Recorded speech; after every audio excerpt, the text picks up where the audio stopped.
Moving on now, several forest fires in Northern California have expanded in size as of Tuesday as hot winds and high temperatures push flames through the region.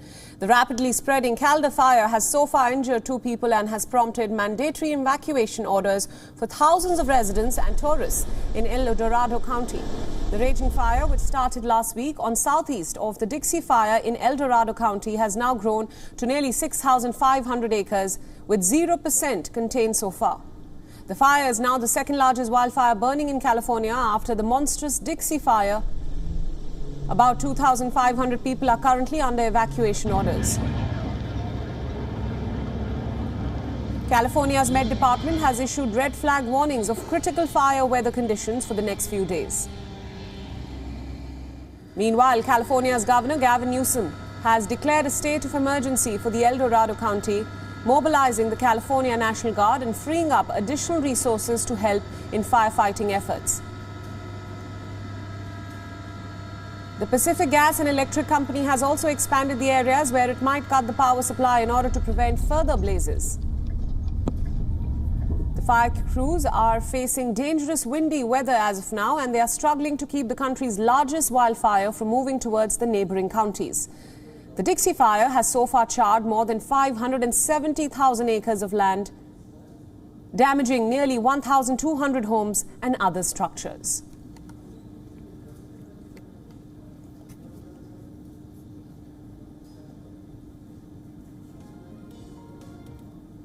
In other news, the United States is battling a historic drought. Western states are facing a water shortage as reservoirs dry up, and emergencies have been declared as the dry weather, that is, hits the food production. Conditions are especially bad in California, which is battling wildfires as well.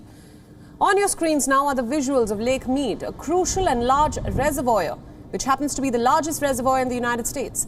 It is the main source of water for Arizona, California, Nevada, and even Mexico.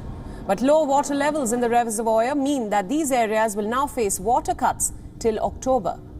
Arizona is going to be the worst hit. The state is expected to face an 18% water cut. There's no doubt that climate change is real. We're experiencing it every day in the Colorado River Basin and in other basins in the West. I think the best strategy for planning is to think about a broad range of scenarios and a broad range of potential hydrology, and to work closely with our partners in the basin to try to think through all of those scenarios. Dry weather has sparked droughts in at least 10 states. They are California, Nevada, Arizona, New Mexico, Utah, Oregon, Washington, Idaho, and Montana. The drought especially has taken a toll on California's farming industry. Producers of water-intensive crops are fearing loss of income.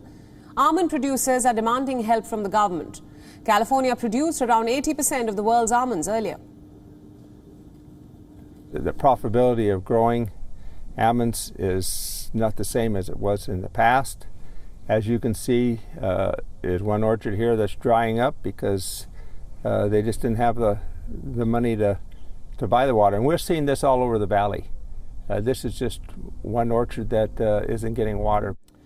Western part of the United States is a dry region and it has not experienced ample rainfall in the past few days. But scientists have warned that droughts have become more frequent and that it's a clear indication that climate change is at play.